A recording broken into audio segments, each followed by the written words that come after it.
In the high desert country of Arizona Territory, where the sun bleaches bone white and the wind carries secrets across redstone canyons, there are debts that cannot be paid in silver or gold. Some debts can only be settled with blood, sweat, and the kind of courage that blooms in the most unlikely soil. This is a story about such a debt. On the morning of June 14, 1883, in the dusty market square of Copper Ridge, a town built on silver ore and broken promises, two Apache women stood chained together on a wooden auction block. They were unlike any women the crowd had ever seen. Nearly 7 feet tall, their bodies carved from years of survival in the Sonoran Desert, they stood with their backs straight and their eyes fixed on the horizon as if the jeering mob below them did not exist at all. The auctioneer, a thin man named Pike with tobacco-stained teeth and a voice like rusted iron, raised his gavel. $10 for both, he shouted. Strong as oxen, built like war horses.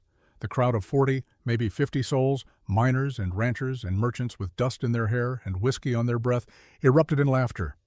Someone threw a bottle. It shattered against the platform, spraying brown glass across the weathered boards. The taller of the two women, the one with eyes the color of prairie gold and a scar shaped like a cross on her right wrist, did not flinch. Her name was Nalnish. She was 36 years old. She was a widow. She was a warrior. And somewhere in the vast emptiness of Dead Man's Canyon, 35 miles to the north, her 9-year-old son was dying of thirst. Kaya stood at her side, a woman of 37, whose hair had gone half silver from years of tending the sick and dying. She was a healer who knew the language of plants and the secrets hidden in roots and leaves. Her daughter, 7 years old, gentle as morning light, was also lost in that canyon, also dying. The crowd did not know these things. The crowd saw only what they wanted to see. 2 giant women, 2 savages, 2 problems that could be bought and sold and forgotten. From the back of the gathering, a man stepped forward. He was 41 years old, though the desert had aged him beyond his years. His hair, once dark as creek water, had gone salt and pepper. His face was weathered like old leather left too long in the sun. His eyes, pale gray, carried the weight of things he wished he could forget.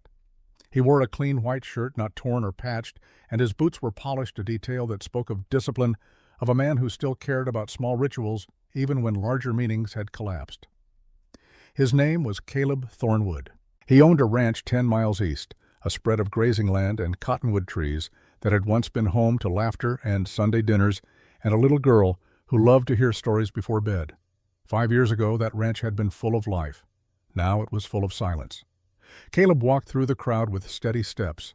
Men parted for him not out of respect exactly, but out of something else. Recognition, perhaps. The recognition of a man who had walked through fire and come out the other side with his skin intact, but his soul scarred beyond healing. He reached the platform. From his worn leather wallet, he counted out 10 silver dollars and placed them on the auction table with the care of a man laying flowers on a grave. "I am buying their freedom," he said, his voice low and rough as wind over stone. "Not their bodies, not their labor, their freedom." The laughter died like a candle snuffed out. Pike stared at him, confused, his gavel frozen in midair. "You saying you want to buy them but not own them? That is exactly what I am saying. Unchain them, now." From the edge of the crowd, another man stepped forward. He was 48 years old, dressed in a black vest, tailored in Boston, his fingers adorned with gold rings that caught the morning light like small suns. His name was Marcus Drummond, and he owned the Copper Ridge Silver Mine, the largest operation in Arizona Territory. He also owned, or thought he owned, the future of 20 Apache children currently starving in a canyon he had never seen and would never visit. "Thornwood," Drummond said, his voice smooth as oil on water, "you always did have a talent for wasting money on pointless gestures." Caleb turned.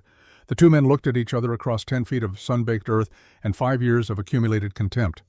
"Drummond," Caleb replied, "you always did have a talent for profiting from human misery." Drummond smiled, the kind of smile that does not reach the eyes. 20 Apache children are dying in the desert as we speak. These 2 women know where they are. You just bought 2 fugitive murderers. Then they are free to go wherever they choose, including with me." The chains fell to the ground with a sound like thunder compressed into iron. Nalnish rubbed her wrists where the metal had bitten deep, leaving purple bruises that would fade in a week, but never truly disappear. She looked at Caleb with eyes that had learned not to trust, not to hope, not to believe in the goodness of men who wore clean shirts and polished boots. "Why?" she asked, her voice parched as August ground. Caleb met her gaze without wavering. "Because I owe a debt." The crowd began to disperse, muttering, disappointed that the morning's entertainment had ended so abruptly. Drummond remained where he stood for a long moment, his eyes calculating, his mind already 3 moves ahead in a game Caleb did not yet know he was playing. Then he too turned and walked away, his boots leaving perfect prints in the dust. Caleb led the 2 women through the narrow streets of Copper Ridge toward where his wagon waited.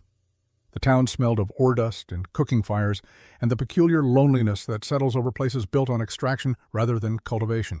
Nalnish and Kaya followed a few steps behind, their long shadows stretching across the rutted road like dark fingers reaching for safety. Halfway to the wagon, Kaya stumbled. 3 days without proper food or water had taken their toll. Her knees buckled, and she would have fallen face first into the street if Caleb had not caught her elbow. He steadied her with surprising gentleness for a man his size. "Easy," he said. "The wagon is just ahead." Nalnish moved to support Kaya from the other side, her eyes still wary, still searching for the trap she knew must be hiding somewhere in this unexpected kindness studied Caleb's face. When they reached the wagon, Caleb pulled out a canteen of water and 2 pieces of hard bread wrapped in cloth. He handed them over without ceremony. "Drink slow," he said. "Empty stomach will rebel if you rush." Kaya took the canteen with trembling hands and drank in small, careful sips. Nalnish did not move. She stood watching Caleb as one might watch a snake that has not yet decided whether to strike. "What do you want from us?" she asked. Caleb sat down on a wooden crate beside the wagon. From his vest pocket he withdrew his own canteen. When he unscrewed the cap, the smell was of water, plain and clean, not whiskey. He took a drink and then looked up at the 2 women who towered over him even when he was standing. "I do not want anything," he said, "but it seems to me that you want something from me." Nalnish's eyes narrowed. Caleb continued, "Drummond said 20 children are lost in the desert, and you know where they are." The 2 women exchanged a glance, a conversation happening in the space between heartbeats in a language older than words. Kaya nodded almost imperceptibly. Nalnish turned back to Caleb. "My son is among them," she said, and for the first time a crack appeared in her armor. "Bidsy, 9 years old. If you help me find him, I will do anything." Caleb shook his head. "I do not need anything. I just need to know where they are. The rest I will handle."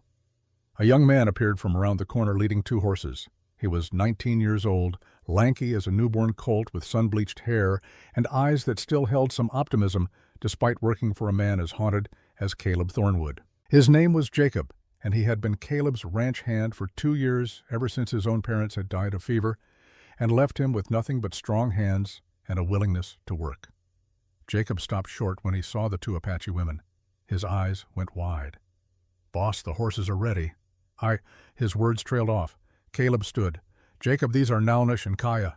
Jacob nodded, trying very hard not to stare, and failing completely.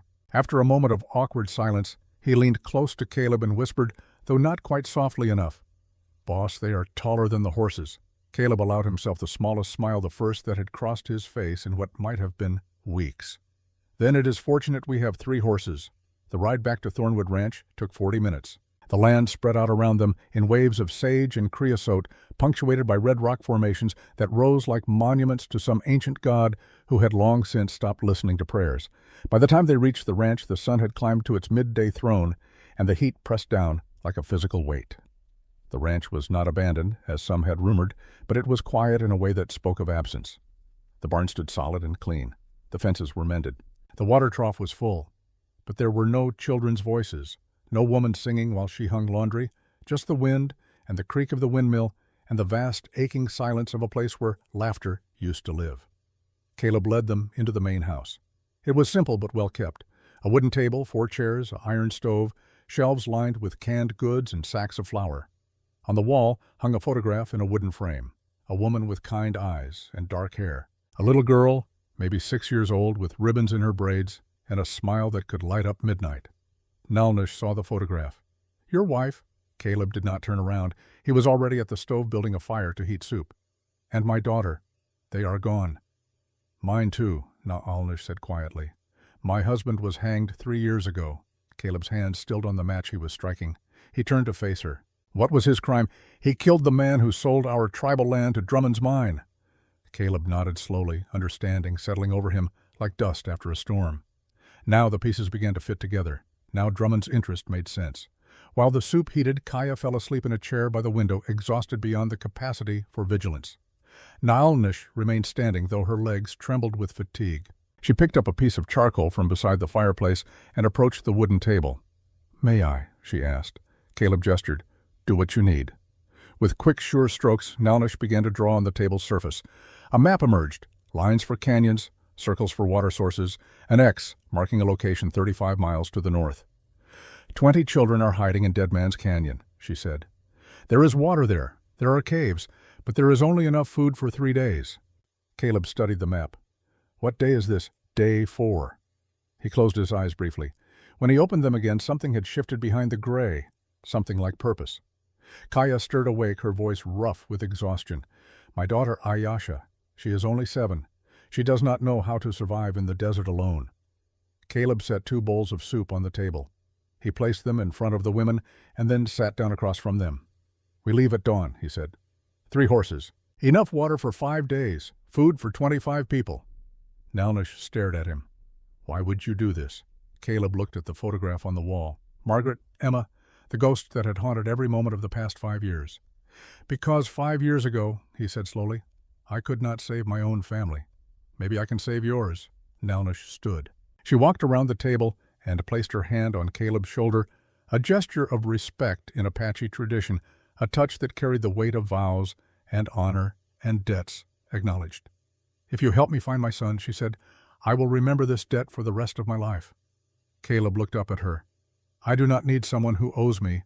I need a companion for the journey." As evening settled over Copper Ridge, 10 miles to the west, in an office that smelled of cigar smoke and ambition, Marcus Drummond sat behind a desk made of imported mahogany. Across from him stood Silas Cobb, 40 years old, his face half covered by burn scars from a mine explosion 3 years prior. Cobb was the foreman at Copper Ridge Mine.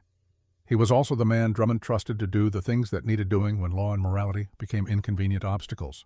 "Thornwood took the women to his ranch," Drummond said, studying the amber liquid in his crystal glass. "That is good. He will lead them to the children." Cobb's voice was rough as gravel. "You want me to follow them?" "No. Let them find the children first. Then we take all of them. 20 children at $250 each. That is $5,000. Minus 3 years of feeding costs, we net $3,800 in profit." Oh, Cobb smiled, a twisted expression made worse by the scarred tissue. "What about the women?" Drummond considered this.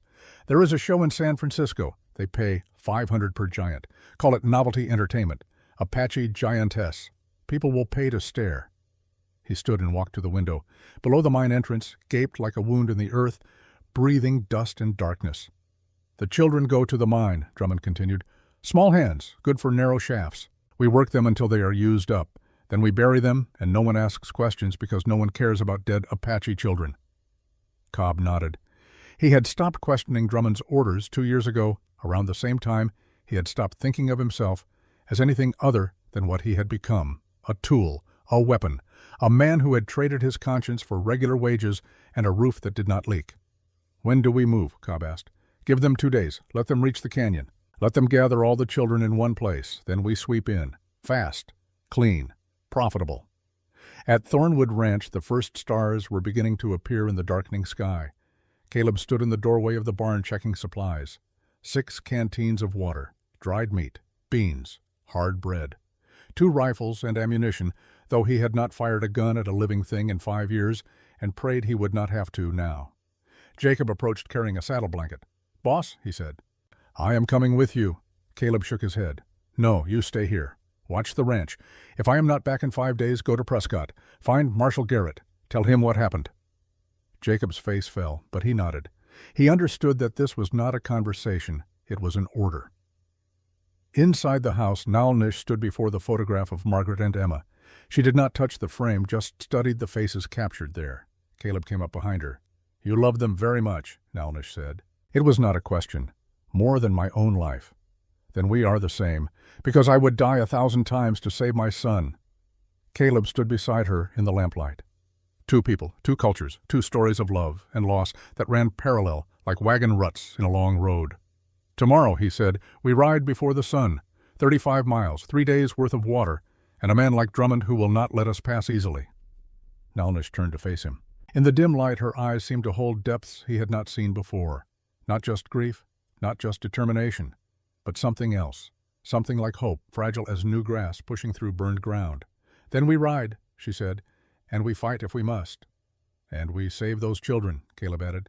"Yes," Nalnish agreed. "We save them." In that night Caleb lay awake in his bed staring at the ceiling beams he had cut and raised himself 10 years ago when the world still made sense and the future held promise instead of pain. He thought about Margaret's laugh, Emma's small hand in his, the way firelight used to dance across the walls when they told stories before sleep. He thought about the road ahead, the desert, the heat, the men who would come, and he thought about 10 silver dollars laid on an auction table, a price that bought freedom but could not buy redemption. That would have to be earned a different way, mile by mile, choice by choice, with sweat and blood and the kind of courage that grows only in the soil of second chances. In the barn loft, Nalnish and Kaya lay on fresh straw covered by blankets Jacob had brought. Kaya slept almost immediately, her body surrendering to exhaustion. But Nalnish remained awake, listening to the night sounds, coyotes in the distance, the wind through the cottonwoods, and beneath it all a silence that felt different from the silence of captivity. This was the silence of possibility. She thought of Bidsy, his small face, his quick laugh, the way he used to climb into her lap during thunderstorms seeking safety in her arms. She thought of how she would hold him again, how she would never let him go, how she would teach him that even in a world full of men like Drummond, there were also men like Caleb Thornwood, men who paid debts they did not owe, men who walked into danger for children who were not their own. Just before sleep took her, Nalnish whispered a prayer in Apache words her mother had taught her, words about spirits and protection and the long road home. Tomorrow, that road would begin. Tomorrow, 3 people who had every reason to trust no one would trust each other. Tomorrow, in a desert that forgave nothing and forgot no one, they would ride north toward Dead Man's Canyon and 20 children who were running out of time. The debt had been acknowledged. Now came the payment, and payment Caleb Thornwood had learned long ago always costs more than you expect. But some debts are worth everything you have. Some debts are worth your life. This was one of those debts. Dawn came to the Arizona desert the way it always did, without mercy or hesitation. One moment the world was draped in purple shadow, the next it was ablaze with light that turned the eastern sky the color of molten copper. Caleb stood in the ranch yard, tightening the straps on his saddle, while the air still held a memory of coolness that would be burned away within the hour. Nalnish emerged from the barn leading her horse, a sturdy roan mare that Jacob had prepared the night before. Despite 3 days of captivity and starvation, she moved with the fluid grace of someone whose body knew the desert the way a fish knows water. Kaya followed close behind, slower still, recovering, but determined. Her eyes held the fierce light of a mother who would crawl across broken glass to reach her child. Jacob brought the 3rd horse, a gelding, steady as a stone. He handed Caleb a leather satchel heavy with supplies. 6 canteens like you asked, Jacob said. Dried beef, beans, enough hardtack to choke a mule. Caleb took the satchel and secured it to his saddle. Remember what I told you, 5 days. If we are not back, go to Prescott. I will, boss. Jacob paused, then added quietly, bring them home safe.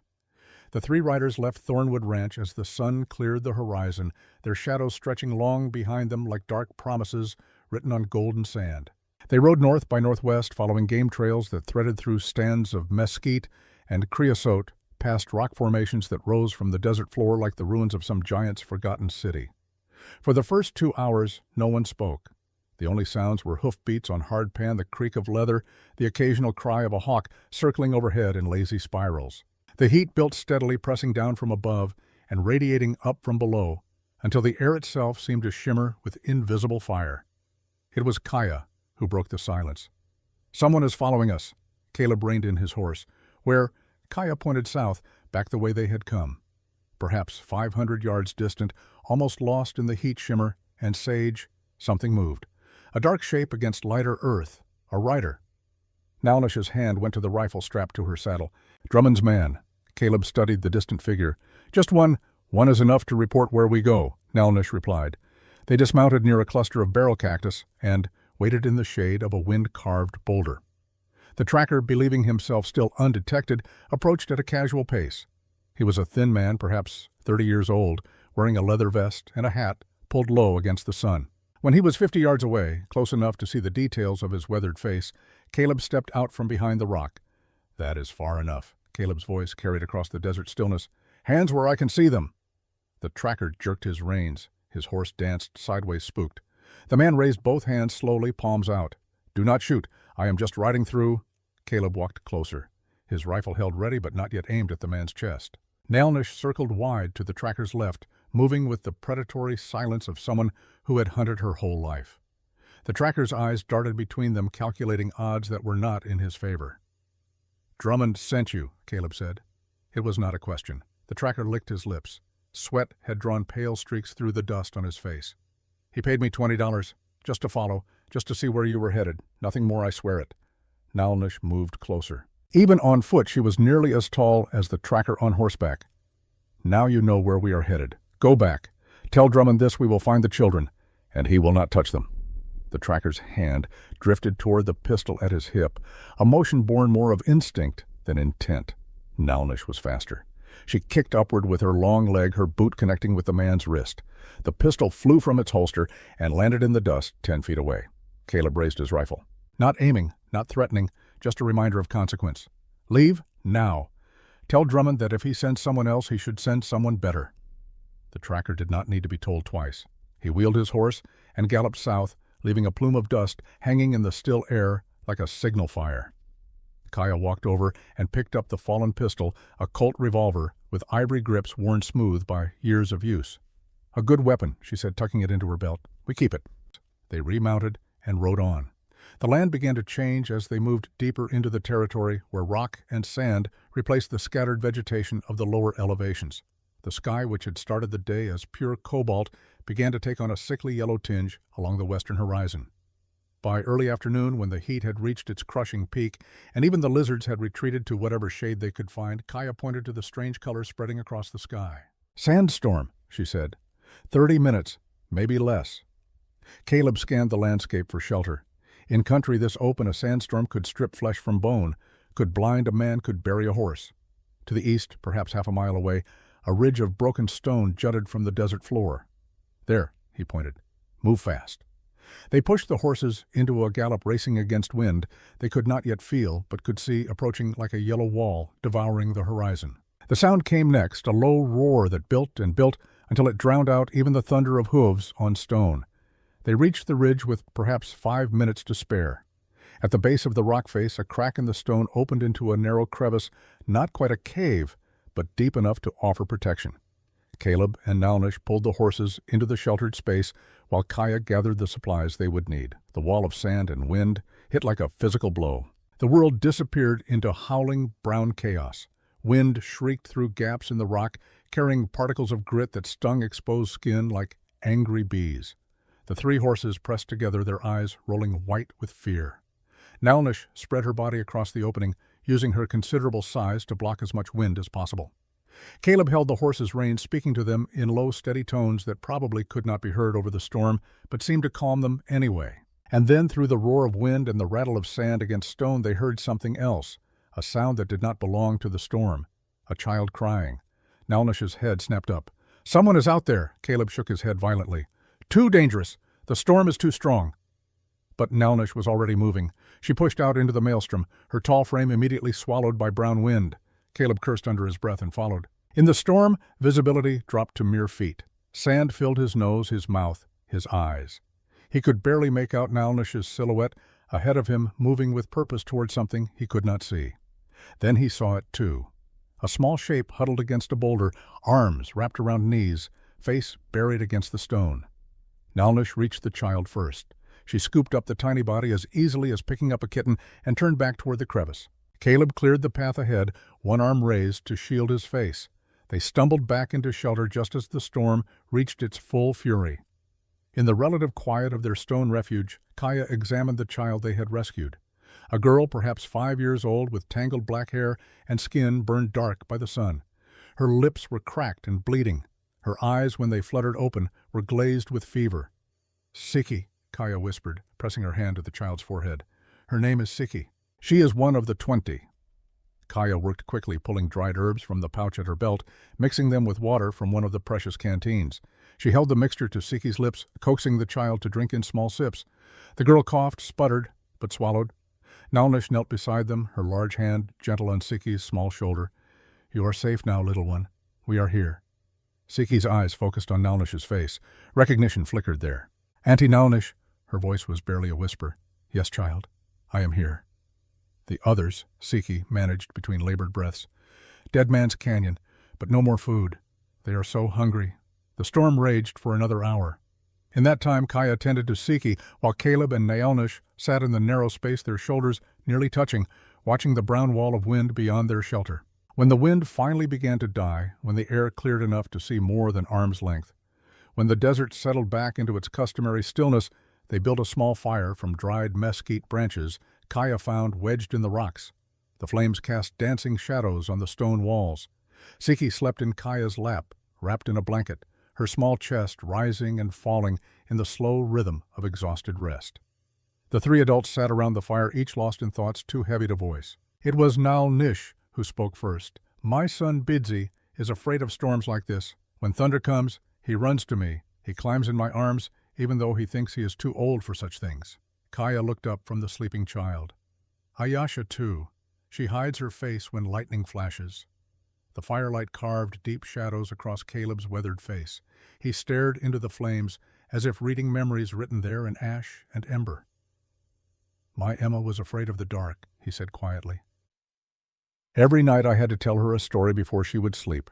She had a favorite, about a princess who lived in a tower made of stars." The silence that followed was not uncomfortable. It was the silence of recognition of three people who understood that grief is a country with no borders, a language spoken by anyone who has loved and lost. Nalnish shifted to face Caleb more directly. "How did they die, your wife and daughter?" For a long moment, Caleb did not answer. The fire crackled. Somewhere in the darkness, a coyote called to its pack. When he finally spoke, his voice was rough as sandpaper and raw wood. "I was an Army Scout in 1878. My job was to guide cavalry units, find trails, read signs, lead men where they needed to go." He paused, gathering words that had weight that cost something to speak aloud. "One day they gave me coordinates for a suspected Apache hideout. A village sheltering deserters, they said. I led a unit of 40 men. We attacked at dawn, set fire to the structures. Standard tactics." The fire popped, sending sparks spiraling upward into darkness. "I did not know," Caleb continued, each word dragged from some deep place inside him, "that I had read the map wrong, that I had led them to the wrong village, that my wife Margaret had taken Emma to visit her sick grandmother in that exact village, that they were sheltering in a small house on the eastern edge." Kaya's hand went to her mouth.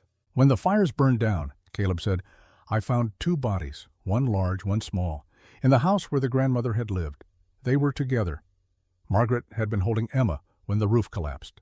Nalnish reached out and placed her hand on Caleb's shoulder, the same gesture of respect and recognition she had offered the night before. But now it carried more weight. Now it was a touch between people who understood what it meant to carry death on your back, to wake every morning with the knowledge that you failed the ones you loved most. "You could not have known," Nalnish said, "but I should have. That is what I tell myself. Every day for 5 years. I should have checked more carefully, should have questioned the coordinates, should have done something, anything different." Kaya spoke, her voice barely above a whisper. "My husband Tachi died because he tried to do the right thing. He killed a man named Nathan Cole. Cole was an elder in our tribe, a respected man, but he was also a traitor." She shifted Siki's weight in her arms, careful not to wake the child. "Cole sold 500 acres of sacred land to Drummond for $1,000 and 50 barrels of whiskey. Tachi discovered the betrayal. He confronted Cole in front of the tribal council. When Cole laughed when he said the land meant nothing and money meant everything, Tachi killed him." Nalnish took up the story. "The army arrested Tachi within hours. There was no trial, no lawyer. 3 days later they hanged him in the town square. Bidzi was 6 years old. He watched his father die." Caleb looked at her. In the firelight, he could see tears tracking down her face, cutting clean lines through the dust on her cheeks. "That is why the children were taken?" he asked. Kaya nodded. 3 days ago, Drummond sent 4 soldiers to our village. They said they were taking 20 children to a school to educate them. But we knew the truth. We had heard rumors. Children bought and sold. Children sent to work in mines until they died. "Nalnish and I followed the soldiers," Kaya continued. "We attacked their camp after dark. We freed the children, but the soldiers, they were doing something to the women they had captured. Terrible things." Nalnish's voice went hard as iron. "We had to kill them. All 4. It was not murder. It was justice. Caleb nodded slowly. He understood about justice that wore the face of violence. He understood about choices made in moments when there is no time to think, only to act. "So now both the army and Drummond hunt you," he said. "Yes," Nalnish confirmed. "We are wanted for murder, for stealing property, for crimes against civilization," they said. Caleb reached out and placed his hand on top of Nalnish's, where it still rested on his shoulder. "We are the same then. Both of us carry debts written in blood. I owe my wife and daughter. You owe your husband and your people. But maybe the way to pay those debts is to save the ones we still can save." Nalnish looked at him, her golden eyes reflecting firelight. "You are the first white man I have trusted in 3 years. And you are the first people I have called friends in 5. They sat in silence for another moment, hands touching the fire, burning low. Somewhere in that quiet space between grief and hope, between past and future, something shifted. Some wall came down. Some bridge got built. When Kaya finally spoke, her voice was gentle. "We should sleep. Tomorrow will be hard." But sleep did not come immediately. They took turns keeping watch through the night, listening to the desert settle after the storm, listening to Siki's breathing gradually grow stronger and more steady. When dawn broke and it was time to ride again, they found that the storm had erased their tracks, had wiped the desert clean, like a slate ready for new writing. The air smelled of rain that had never quite fallen and dust that had traveled 1,000 miles to land in this particular place. They had been riding for perhaps 2 hours, Siki perched in front of Kaya on the saddle, when Nalnish suddenly held up her hand for silence. She dismounted and crouched low, studying the ground. "Fresh tracks," she said. "Many horses, coming from the west." Caleb scanned the horizon. In the distance, perhaps a mile away, a dust cloud rose against the morning sky.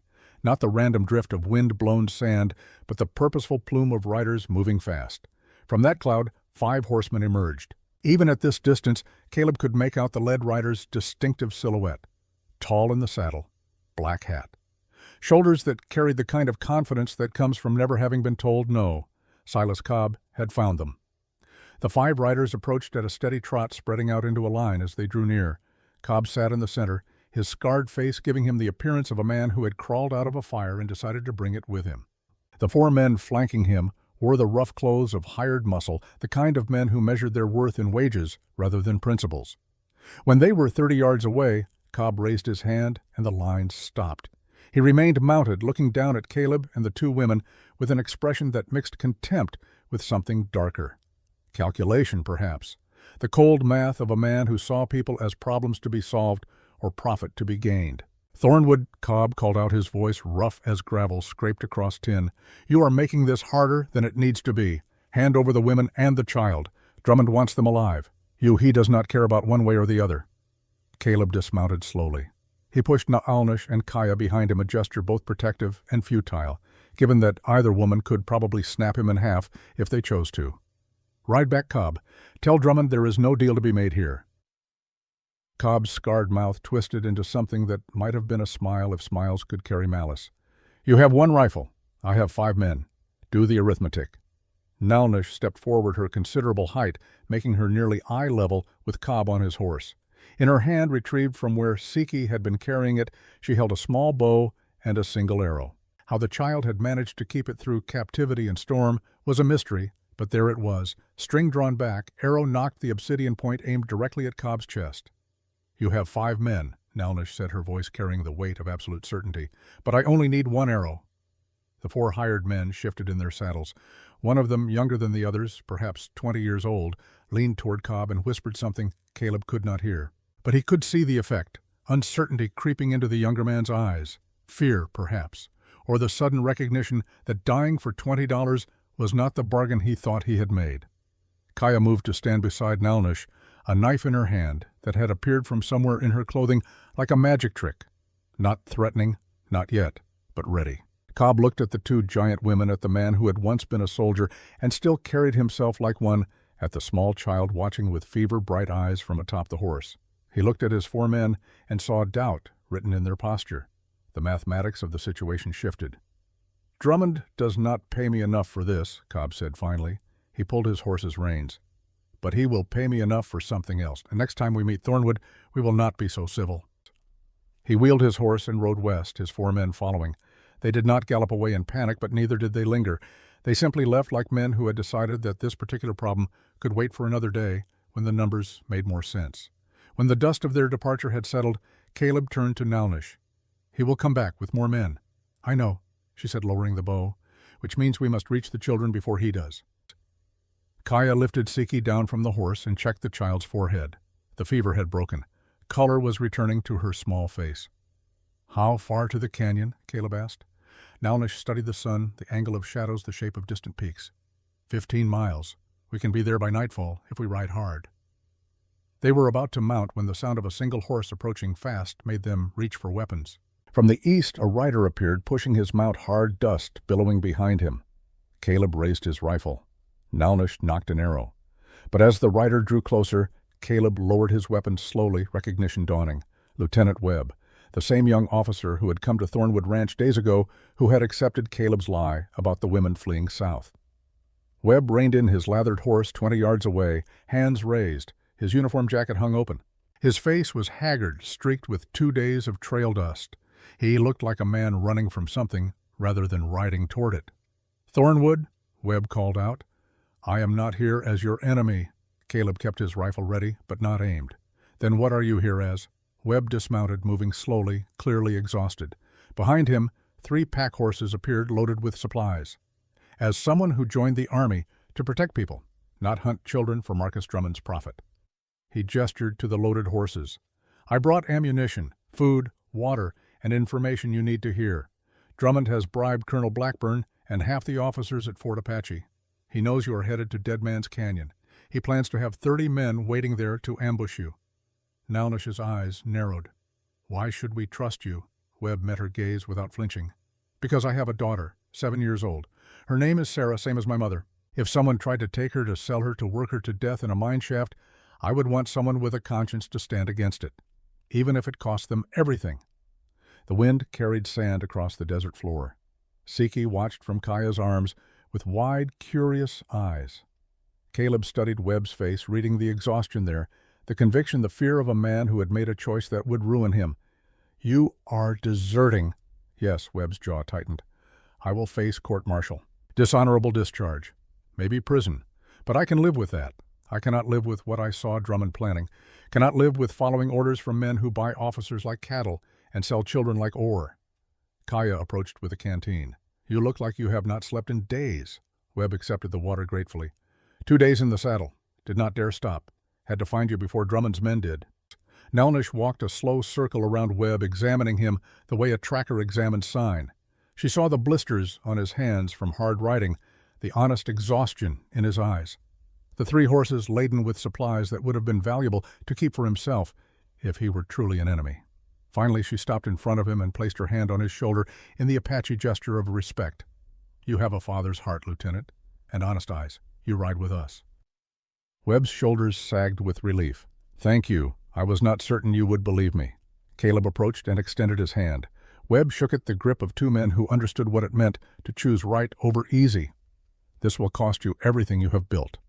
"I know," Webb said quietly, "but my daughter will grow up knowing her father chose honor over orders. That seems worth the price." They redistributed supplies quickly.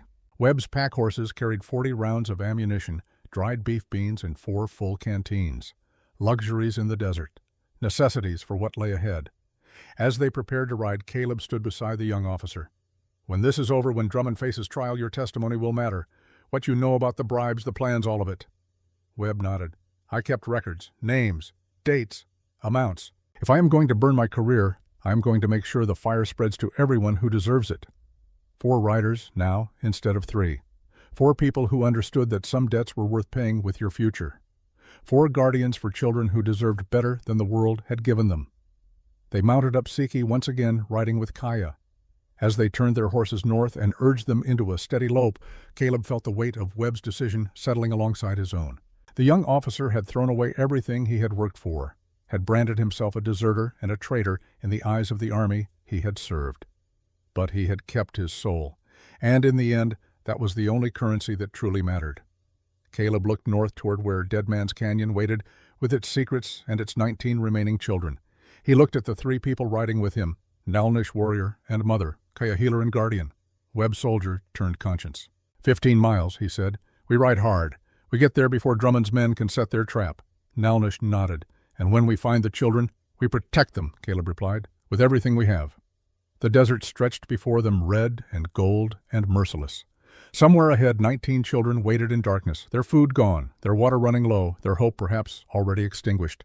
But 4 riders were coming, 4 people who had decided that saving others might be the only way to save themselves.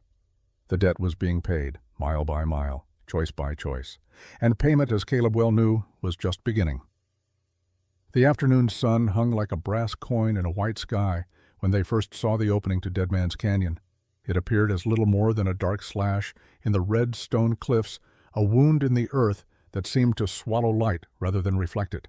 The canyon walls rose 200 feet on either side, sheer faces of sandstone layered with a million years of wind and water, striped in shades of rust and ochre and burnt orange. At the canyon's mouth, the ground changed from hard-packed desert to loose sand that held the memory of every creature that had passed this way. Kaya dismounted and knelt, her fingers tracing small footprints pressed into the earth. "Children," she said softly, as if speaking too loudly might erase the precious evidence. 2 days old, maybe less.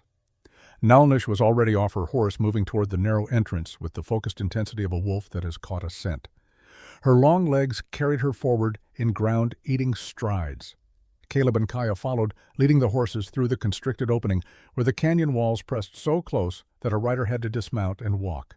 The passage opened after 30 feet into a broader space where the canyon floor spread out like a hidden valley. Cottonwood trees grew here, fed by an underground spring that surfaced in a small pool of clear water. The walls provided shade for most of the day, making this place a sanctuary in a land that offered few mercies. And there, in the shadow of an overhang where wind and water had carved a shallow cave, 19 children huddled together like birds in a nest, built from desperation and fear. They ranged in age from 6 to perhaps 14. Their clothes were torn and stained, their faces were gaunt cheekbones standing out sharp beneath skin, burned dark by sun and wind. Some slept, some stared into nothing, some held each other with the fierce grip of people who have learned that letting go means drowning. Nalnish stopped at the cave entrance, her hand pressed against the rough stone, as if needing to steady herself against what she was about to feel. Then she saw him, a boy 9 years old with his mother's golden eyes and his father's strong jaw. He sat near the back of the cave, his arm around a smaller child, his young face trying so hard to look brave and failing in ways that broke the heart. "Bidsy," Nalnish whispered. Then louder, a cry that held 5 days of terror and hope and love so fierce it could move mountains. "Bidsy!" The boy's head snapped up. For a moment he did not move, as if afraid that hoping might shatter this vision into cruel illusion. Then recognition flooded his features, and he was running, stumbling over other children, calling out in Apache words that needed no translation. "Mother, mother, mother." Nalnish dropped to her knees and caught him in her arms. This woman who stood nearly 7 feet tall, folding herself around a child who barely reached her waist. She held him and rocked him and spoke words too soft for anyone else to hear, words meant only for a son who had thought he might never see his mother again. Kaya pushed past them, her eyes scanning the cave with medical precision. She found Ayasha in the corner lying on her side, her small body curled tight. The child's breathing was shallow. Her lips were cracked and bleeding. When Kaya touched her daughter's forehead, the heat there made her gasp. "Ayasha, sweet one, I am here." The little girl's eyes fluttered open. They were unfocused, glazed with fever and dehydration. But they found her mother's face, and something like a smile touched her cracked lips. "Shima," she whispered. "Mother." Kaya lifted her daughter as gently as lifting water in cupped hands, cradling the fragile body against her chest. She began to cry silent tears that tracked through the dust on her face and fell onto Ayasha's tangled hair. Caleb stood at the cave entrance watching these reunions with eyes that stung. He saw Margaret in Nalnish's fierce embrace. He saw Emma in Ayasha's small form. He saw every parent and child who had ever been torn apart by violence or fate, or the casual cruelty of men who measured worth in silver and gold. A boy approached him, perhaps 10 years old, with serious eyes and shoulders that carried responsibility beyond his years. He stopped a respectful distance away and studied Caleb with the wariness of someone who has learned that adults often bring pain rather than comfort. "You are white," the boy said in careful English, "but you come with Nalnish and Kaya. So maybe you are good." Caleb knelt down, bringing himself to eye level with the child. "I am trying to be. What is your name?" "Netus. I am 10. I was the leader when the aunties left to get help." Then you did well, Neetus. You kept them alive. That takes courage. The boy's serious expression cracked slightly. Not quite a smile, but close. Will you take us home now? Yes, Caleb said, and felt the weight of that promise settle onto his shoulders like a yoke. I will take you home. All of you. He stood and moved to the cave entrance, where he could see the supplies still strapped to the horses. From the saddlebags he pulled out food: dried beef, hard bread, beans that could be eaten cold if necessary. He portioned it carefully, 20 small shares that would ease hunger without shocking systems that had gone too long empty. The children ate slowly, cautiously, as if afraid the food might disappear if they moved too quickly. Caleb watched them and saw the same careful control Niall-Nish and Kaya had shown when he first gave them water and bread. This was not the eating of people who had missed a meal. This was the eating of people who had stared at the edge of death and barely stepped back. Niall-Nish sat with Bidsy pulled close against her side, one long arm wrapped around his thin shoulders. The boy ate his portion of bread and meat, then looked up at his mother. I knew you would come, he said, even when the others were scared. I told them. My Shema is strong. She will find us. Niall-Nish pressed her face against the top of his head, breathing in the smell of him, dust and sweat, and the indefinable scent that belonged only to her child. Always, she said, no matter how far, no matter how long, I will always find you. Kaya had laid Ayesha on a blanket and was working with herbs pulled from the pouch at her belt. She mixed them with water, creating a paste that she spread on the child's cracked lips. Ayesha's eyes had closed again, but her breathing was growing steadier. In the back of the cave, an 8-year-old girl with braids coming loose from their bindings began to sing. Her voice was thin and uncertain at first, a traditional Apache song about home and safety and the spirits of ancestors watching over their children. One by one, other voices joined her, creating a sound that echoed off the canyon walls and filled the space with something that had been missing for days. Hope. Caleb stood listening to music he did not understand, in a language he could not speak, and felt something shift inside his chest. This was why Margaret would have wanted him to survive. Not to spend his life drowning in guilt and whiskey, but to stand in moments like this, to be part of bringing light back into dark places. The song faded. The children finished their meager meal, and into the settling quiet came a new sound: footsteps, the measured tread of someone who walked with authority and age. From the canyon entrance emerged a man who carried 7 decades with the dignity of a pine tree weathering storms. His hair, white as new snow, hung past his shoulders. His face was a map of years, lived fully wrinkles, carved deep around eyes that missed nothing. He wore traditional Apache dress buckskin, decorated with symbols of earth and sky. 3 younger men followed him, warriors in their prime, each carrying themselves with the controlled readiness of those who knew how to fight and win. Niall-Nish stood pulling Bidsy behind her in an instinctive protective gesture. Then she recognized the elder, and her posture changed. She bowed her head in respect. Father Red Cloud. The old man's eyes swept the cave, counting children, assessing condition, making calculations with the speed of someone who had led his people through worse troubles than this. His gaze settled on Niall-Nish, then moved to Kaya, and finally to Caleb. Daughter of my son, Red Cloud said, in English accented but clear, you have done well. The children live. He walked to where Caleb stood and stopped studying him with eyes that seemed to see past skin and bone into whatever lay beneath. The silence stretched. Finally, Red Cloud spoke. Bilagayana, white man, why are you here? Caleb met that ancient gaze without flinching. I am helping Niall-Nish and Kaya find the children, from kindness or from guilt. The question was a blade sharp and precise. Caleb did not dodge it. Both. Red Cloud nodded slowly, as if this answer satisfied some test Caleb had not known he was taking. The old man reached out and placed his weathered hand on Caleb's shoulder, a gesture that carried weight beyond words. My son Tachi died protecting this land from men who would steal it. You, a white man, now do the same. The ancestors will remember. He turned to address Niall-Nish and the 3 warriors who had accompanied him. What followed was a rapid conversation in Apache voices, rising and falling in tones that suggested debate, planning the working out of strategy when all options carried risk. Finally, Red Cloud switched back to English, perhaps for Caleb's benefit. We cannot take all 20 children the same direction. Too slow, too visible. We must divide. He pointed to the 15 youngest children. These will come with me and my warriors. We go east through the mountain passes. 3 days to Fort Apache. The land is hard, but we know the trails. We can move quietly." His finger shifted to indicate the 5 oldest children, including Beedsy and Ayasha. "These 5 go with you to Redmond's trading post. West. 2 days if you ride steady. Sarah Redmond is a friend to the people. She will help." Nalnish opened her mouth to protest, perhaps unwilling to be separated from Beedsy so soon after finding him. But Red Cloud raised his hand. "The boy goes with you because you will face danger, and he is old enough to run if needed.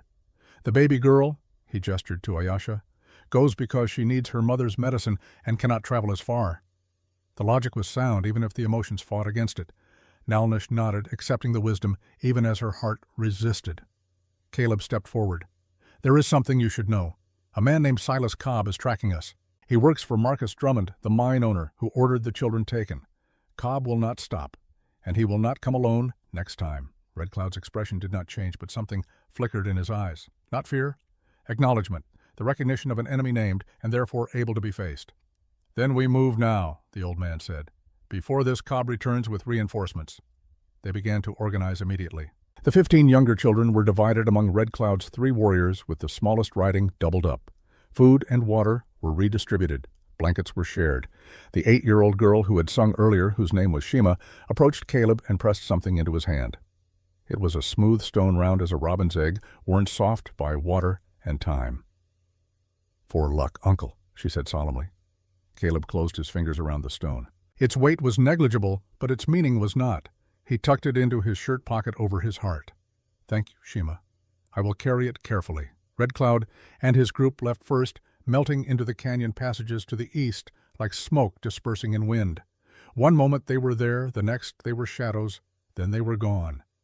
The old man's final words hung in the air. "Protect the children, Bilagana, and may your ancestors guide you, as mine guide me." Caleb stood with Nalnish, Kaya, and the 5 remaining children. Beedsy, who at 9 carried himself with premature solemnity. Ayasha still weak, but improving. Natus, the 10-year-old leader. Shima, who had given him the stone.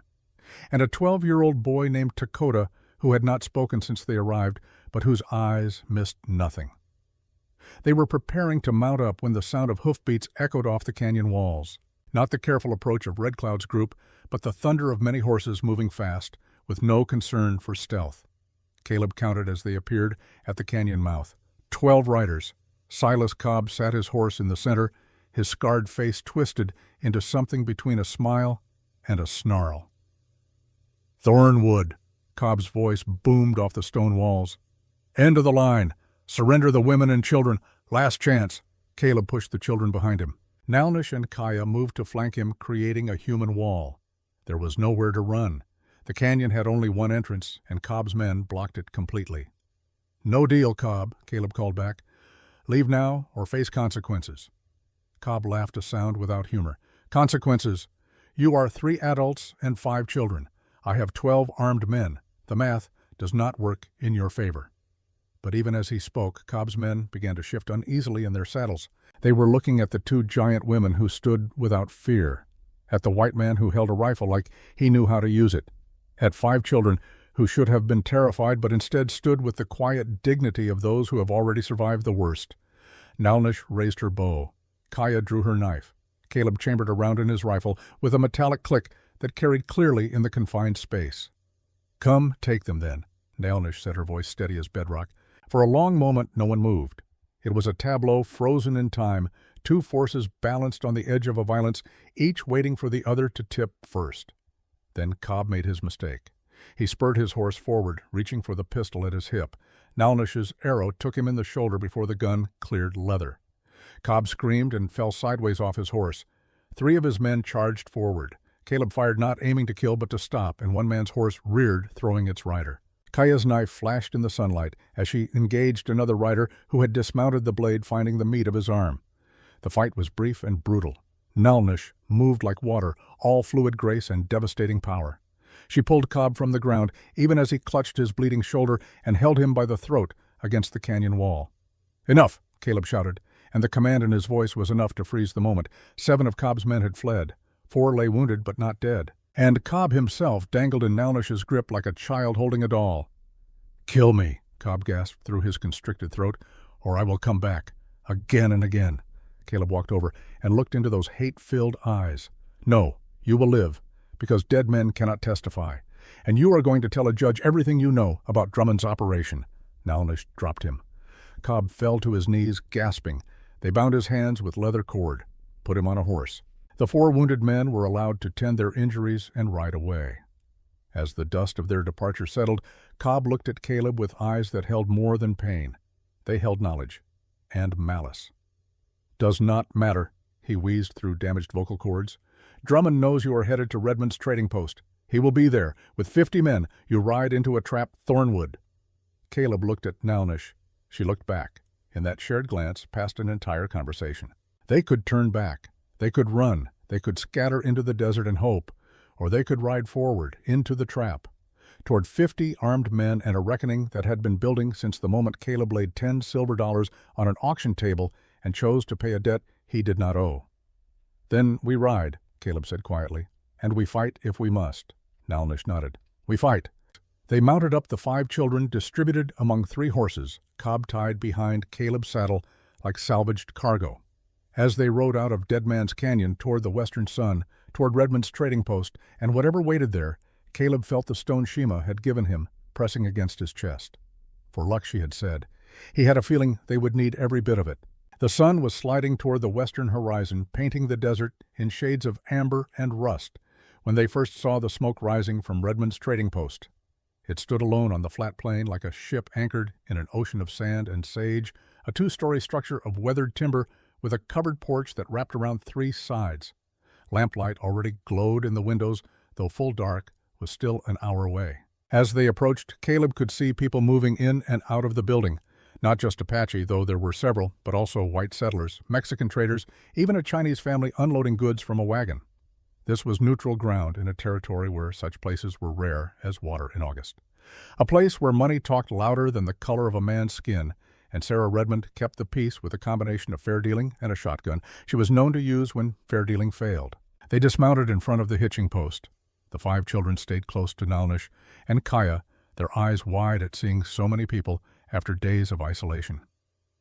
Bidsy held his mother's hand, no longer trying to pretend he was too old for such comfort. Ayesha rode in Kaya's arms, her fever finally broken, her small face pressed against her mother's shoulder. The door opened, and Sarah Redmond stepped onto the porch. She was 56 years old, with skin the color of polished mahogany and hair gone silver that she wore pulled back in a tight bun. Her dress was practical brown, homespun, that had been mended more than once, and her eyes held the particular sharpness of someone who had survived things that would have broken lesser souls. She had been born into slavery in England, brought to America as property, and won her freedom through means she never discussed. Her husband had died 5 years ago. Her son had vanished in the war. What remained was this trading post and a reputation for honesty that drew people from 100 miles in any direction.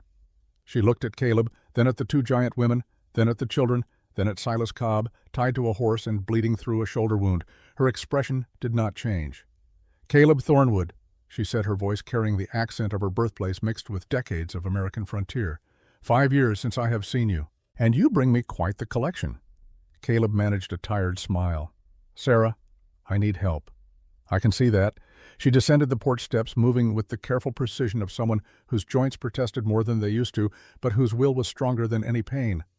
She stopped in front of Nalnish and tilted her head back to look up at her face. "You are one of the women from the auction," Sarah said. "The ones people are calling fugitives and murderers." "Yes," Nalnish replied, meeting Sarah's gaze without flinching.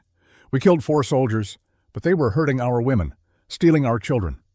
Sarah nodded, as if this confirmed something she already suspected. "And the children, 20 in total. 15 went with Chief Red Cloud through the mountains. These 5 came with us. We need shelter. We need to contact the U.S. Marshal, and we need it before Marcus Drummond arrives with 50 men. Sarah's eyes narrowed at Drummond's name. "That's Snake. Come inside, all of you. We will sort this out." The interior of the trading post smelled of coffee and leather and the particular mixture of goods that accumulates when people from different worlds bring their necessities to one place. Shelves lined the walls, stocked with everything from flour to ammunition to bolts of cloth. A few customers browsed, but they stopped to stare at the unusual group entering. Sarah led them to a back room that served as her private quarters. She gestured to chairs and a long bench. "Sit. I will bring food." While Sarah worked in the small kitchen area, Caleb untied Cobb and pushed him into a corner chair. The man's shoulder had stopped bleeding, but his face was pale, and his breathing shallow. Kaya, after settling Ayasha on the bench, went to examine the wound, despite Cobb flinching away from her touch. "Be still," Kaya said firmly, "or you will die of infection before you can betray anyone else." She worked efficiently, cleaning the wound with water and whiskey, packing it with herbs that would prevent rot. Cobb endured it in silence, his eyes never leaving Caleb's face. Sarah returned with bowls of stew and fresh bread luxuries after days of dried meat and hard rations. The children ate with the careful attention of those who have recently learned not to take food for granted. Sarah watched them, her expression softening in ways that suggested she was seeing ghosts of children she had known, or lost, or both. When the meal was finished and the children were settling into drowsy warmth, Sarah poured coffee for the adults and sat down at the table. "Drummond has put a price on your heads," she said without preamble. $1,000 for Caleb, $500 each for the 2 women. The Army wants them for murder. Drummond wants the children for his mine." Caleb wrapped his hands around the hot cup. "Can you get a message to Marshal Garrett in Prescott?" "I can, but it will take 2 days for him to arrive." "Do you have 2 days?" As if in answer, the sound of a horse approaching fast echoed from outside. Sarah rose and went to the window. She pulled back the curtain an inch and peered out.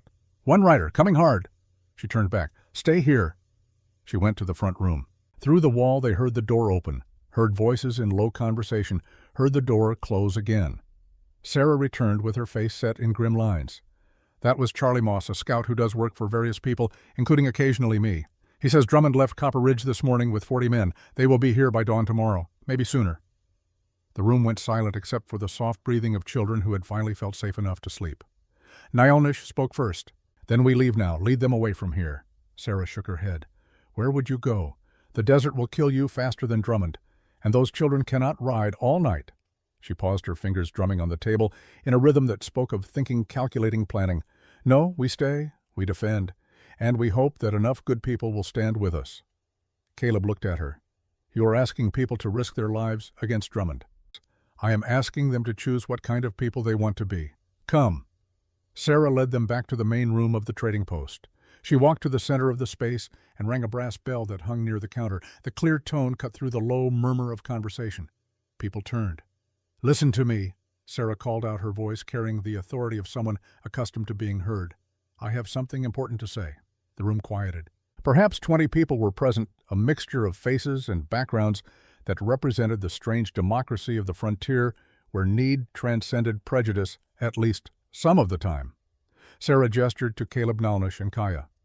"These people have rescued 20 Apache children from men who planned to sell them as slave labor. Marcus Drummond, who owns the mine most of you have worked for at one time or another, ordered those children taken.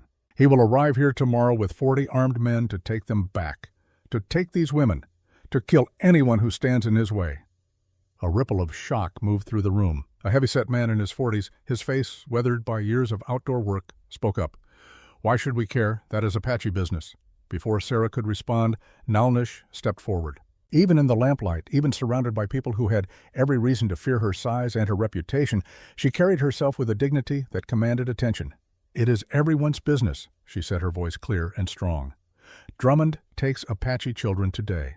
Tomorrow, when he is established, he can do this without consequence. Whose children will he take? Yours." She pointed to a Mexican family in the corner. "Yours." Her fingers swung to indicate a young couple barely more than teenagers who looked like homesteaders trying to scratch out a living. "Yours." The room remained silent, but it was a different silence now. The silence of people thinking, reconsidering, weighing what they stood to lose against what they stood to gain by looking away. A small voice broke the quiet. Bidsey had followed them from the back room. He stood now in the center of the floor, small and thin and still carrying the marks of his ordeal, but his mother's son, in the straightness of his spine and the steadiness of his gaze. "They locked us in cages," the 9-year-old said, his English careful and precise. "Like animals. They gave us garbage to eat. They hit us when we cried. I am 9 years old. I did nothing wrong. I just want to go home to my mother." He looked up at Nyalnish, and the love that passed between them was so pure and uncomplicated that several people in the room looked away, as if witnessing something too intimate for strangers to see. Ayasha appeared next, held in Kaya's arms. She was barely conscious, still weak from fever and dehydration, but her small voice carried in the hushed space. "I am 7. I was scared. I wanted my mama." From the back of the room, a woman stepped forward. She was perhaps 45, with the features and dress that marked her as Chinese. Her hands calloused from work, her eyes carrying their own stories of hardship. Her name was Mrs. Chen, and she ran a laundry service that served half the territory. "I was slave labor once," she said, her accent thick, but her words clear. 1860, California, gold country. They brought me from China, promised wages, gave nothing, kept me working until I almost died. If someone had helped me, then I would owe them my life. She looked at Sarah, then at Caleb, then at the two Apache women and the children they protected. "I will help," Mrs. Chen said simply. An old man stood next, his hair white, his back bent, but his hands steady. This was Cooper, the man who had made a joke about Nalnish's height days ago at the trading post. He had not seemed like the type to take a stand, but here he was standing. "I am too old to fight," Cooper said. "But I have 2 shotguns and enough shells to make noise. Anyone wants them, they are yours." One by one others stood. Not everyone. Some slipped quietly out the door, unwilling to risk themselves for strangers and causes that were not their own. No one blamed them. The frontier taught that survival often meant knowing when to walk away. But 8 people remained. Before Sarah could count them, the sound of many horses approaching froze everyone in place. Not the chaotic thunder of an attack, but the disciplined rhythm of trained riders moving in formation. Caleb moved to the window, rifle ready. What he saw made him lower the weapon, slowly, relief flooding through him. Chief Red Cloud rode at the head of a column of 12 Apache warriors. Each sat their horse with the easy confidence of men born to the saddle. Each carried both rifle and bow. Each wore the expression of warriors who had ridden hard and were prepared to fight harder. The old chief dismounted with grace that belied his years and entered the trading post. His presence seemed to fill the space, commanding attention without demanding it. His eyes swept across the room, taking in the mixed gathering of Apache and settlers, the hastily built fortifications, the 5 children watching from the doorway to the back room. "Nalnish," Red Cloud's voice carried the weight of authority and affection, both. "Daughter of my son, did you think we would let you face 50 men alone?" Nalnish stepped forward and bowed her head in respect. "Father, how did you know messages travel faster than horses when people care to send them? Sarah Redmond has friends in many places." He nodded to Sarah, who returned the gesture. Red Cloud turned to address the entire room, his English clear and precise. "These 12 warriors rode with me from Fort Apache. We come because these children are our blood, but we also come because what happens here will echo across this territory for years to come." He walked to the center of the room, and even the settlers who might have feared Apache warriors found themselves listening. "If Marcus Drummond can steal Apache children today without consequence, tomorrow he will steal Mexican children, the day after Chinese children, then yours." He pointed to a young homesteader couple. "And yours." His finger moved to Mrs. Chen. "And yours." His gaze settled on old Cooper. "We fight together or we die separately. That is the choice before us." Mrs. Chen was the first to step forward. She extended her hand to Chief Red Cloud, a gesture that bridged cultures and centuries of distrust. "Together!" One by one the others followed, rough hands clasping weathered hands, different colors, different languages, different histories, but one purpose. Sarah counted off with grim satisfaction. 8 volunteers, 3 guardians, 12 Apache warriors plus myself. 24 against 50. Those are much better odds. Red Cloud's warriors took positions throughout the trading post with the efficiency of men who had defended against worse odds than these. They knew the ground would favor them. They knew that determination could sometimes outweigh numbers.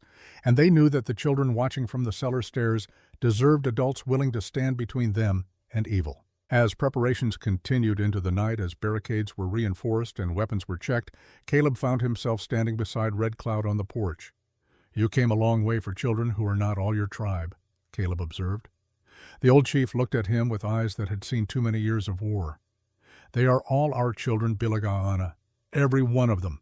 Apache, white, Mexican, Chinese. Every child who suffers because adults choose greed over compassion, they are ours to protect." He placed his hand on Caleb's shoulder. "You understand this. That is why you are here. That is why we fight beside you." Caleb nodded, feeling the weight of that hand, the blessing in it. "Tomorrow will be hard." "Yes," Red Cloud agreed. "But tomorrow we will show Marcus Drummond that some things cannot be bought, that some stands must be taken, that justice, when enough people demand it, is more powerful than gold." Inside the trading post, warriors and settlers worked side by side, building something more than barricades. They were building hope. Sarah counted them off. 8 volunteers plus Caleb, Nalnish, and Kaya. 11 adults against 40. Those are poor odds. Then we make the ground favor us, Caleb said. We fortify, we prepare, we hold until Marshal Garrett arrives. They worked through the night. The men, including old Cooper and a quiet Mexican trader named Luis, built barricades from flour sacks and crates, blocking windows, reinforcing doors. The women, led by Mrs. Chen and Sarah, gathered medical supplies, prepared food, filled every container they could find with water. Nalnish and 3 of the older settler men checked weapons. They had 8 rifles, 3 shotguns, perhaps 150 rounds of ammunition total. Not enough for a prolonged fight, but enough to make attacking expensive. Kaya organized the children in the cellar beneath the trading post, a root cellar that would serve as shelter if shooting started. She showed the older ones, including Beedsy and Nitus, how to reload rifles, how to pass ammunition, how to be useful without being in direct danger. As midnight approached and the work continued under lamplight, Caleb found himself on the porch with Nalnish. They stood looking out at the desert at stars so thick they seemed to press down from above, at a silence broken only by the distant call of coyotes singing to the moon. "Tomorrow we may die," Nalnish said quietly. "Yes," Caleb agreed. There seemed no point in false comfort. "Why do you do this? Why risk everything for children who are not yours, for people you barely know?" Caleb thought about this, really thought about it, reaching for truth rather than easy answers. "Because 5 years ago, I failed. And every day since, I have been looking for a way to stop being the man who failed. Maybe this is it. Maybe saving your children, saving these children, is how I finally put down a burden I have carried too long." Nalnish turned to face him.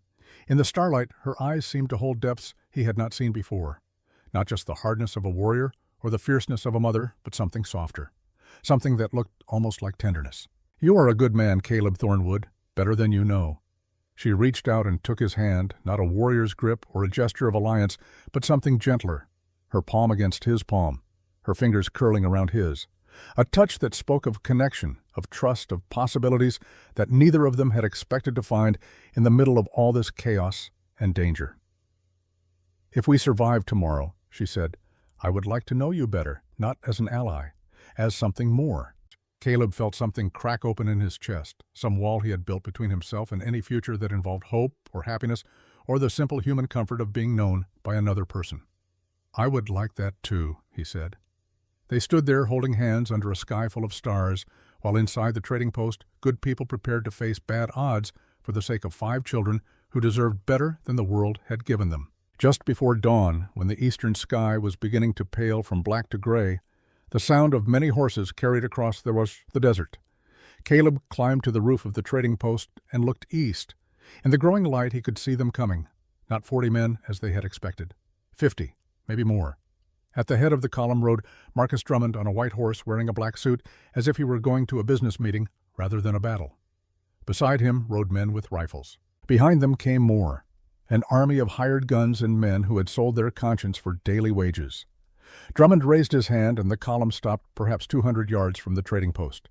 He produced a speaking trumpet and his voice carried clearly in the still morning air.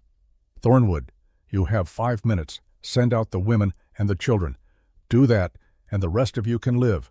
Refuse, and we burn this place to the ground with all of you inside." Caleb looked down at where Nalnish stood on the porch. She looked up at him. Their eyes met. In that glance passed everything that needed to be said. No surrender, no retreat. This was the stand. Caleb cupped his hands around his mouth and shouted back, "Drummond, I have Silas Cobb here. He has confessed everything, the kidnapping, the slave trading, the bribes to army officers. When Marshal Garrett arrives, you will face trial." Drummond's laugh echoed across the distance. "Marshal Garrett is 2 days away, and you will all be dead in 2 hours, 4 minutes remaining. Thornwood choose, inside the trading post. Sarah Redmond checked the loads in her shotgun. Cooper positioned himself at a window overlooking the main approach. Mrs. Chen, who had admitted she had never fired a gun in her life, sat with the children in the cellar ready to move them deeper if fire started. Nalnish and Kaya stood on either side of the front door, arrows, nocked knives ready. Caleb descended from the roof and took his position at the central window. The 5 minutes expired. Drummond lowered his speaking trumpet and raised his right hand. The hand fell. And 50 men charged toward 11 defenders and 5 children who represented everything good that remained in a world gone hard and mean. The debt was coming due. The reckoning had arrived. And in the cellar of Redmond's trading post, a little girl named Shima touched the medicine pouch around her neck and whispered a prayer to spirits she hoped were listening. The first wave hit like a hammer striking an anvil. 20 men charged the trading post from 3 directions, their rifles spitting fire and lead. Bullets punched through wooden walls and shattered windows. The air filled with the smell of gunpowder and splinters and fear given physical form. Caleb fired from his position at the central window, aiming low, aiming to wound rather than kill. The distinction mattered to him even now, even when men were trying to kill him and everyone he was protecting. A rider went down his horse stumbling. Another pulled up short, clutching his leg. Nalnish's arrows flew with deadly precision. She did not share Caleb's reluctance. These men had come for her son, for children who had already suffered too much. She put 2 arrows into attacking riders before they could reach the porch. Both fell. Neither rose. From the left window, old Cooper's shotgun roared. The spread of buckshot at close range was devastating. 3 men who had dismounted and rushed the building scattered like leaves before wind. One did not move again. The other 2 crawled back toward cover, leaving trails of blood in the dust. The first wave broke against the fortified trading post and fell back, leaving 6 men down and the rest reconsidering the price of Drummond's silver. But victory came with cost. The shooting stopped. An eerie quiet settled over the desert, broken only by the moans of wounded men crawling back toward their lines and the harsh breathing of defenders checking ammunition. In that brief respite, footsteps on the cellar stairs made everyone turn. Beadsy emerged carrying a canteen of water in both hands, his young face set with determination that fought against the fear in his eyes. He walked directly to Caleb and held out the canteen. "Uncle Caleb, you need to drink." Caleb took the water gratefully, his hands steadier than he expected them to be. He drank, then knelt to bring himself eye level with the 9-year-old boy. "Beadsy, you should stay in the cellar where it is safe." The boy shook his head. "Naitis and Shima are passing ammunition. I wanted to help too." "You are helping. You brought water." Beadsy looked out the window at the desert, scattered with wounded men, at the smoke rising from small fires, at the reality of violence he should not have to witness. "Uncle Caleb, will we die today?" Caleb put his hand on the boy's shoulder, feeling the thin bones beneath the worn shirt. "Not if I have anything to say about it." "You know why." "Why?" "Because you have to grow up to become that lawyer you talked about. The one who uses words to protect people the way your mother uses arrows. The one who makes it so children never have to hide in cellars while adults fight." Beadsy managed a small smile despite the fear. "And you? What will you do after?" Caleb looked out at the desert, at the uncertain future that lay beyond this day. "I will watch you grow. And when you have children of your own, I will tell them about the day their father was brave in a dark cellar while the world burned above." The boy threw his arms around Caleb's neck in a quick, fierce hug. Then, as quickly as he had come, he disappeared back down the cellar stairs. Nalnish had watched the exchange from her position near the window. "You will make a good father again someday, Caleb Thornwood." Before Caleb could respond, Drummond's voice carried across the desert. The brief moment of peace shattered like glass. "Fire, burn them out." The second wave began.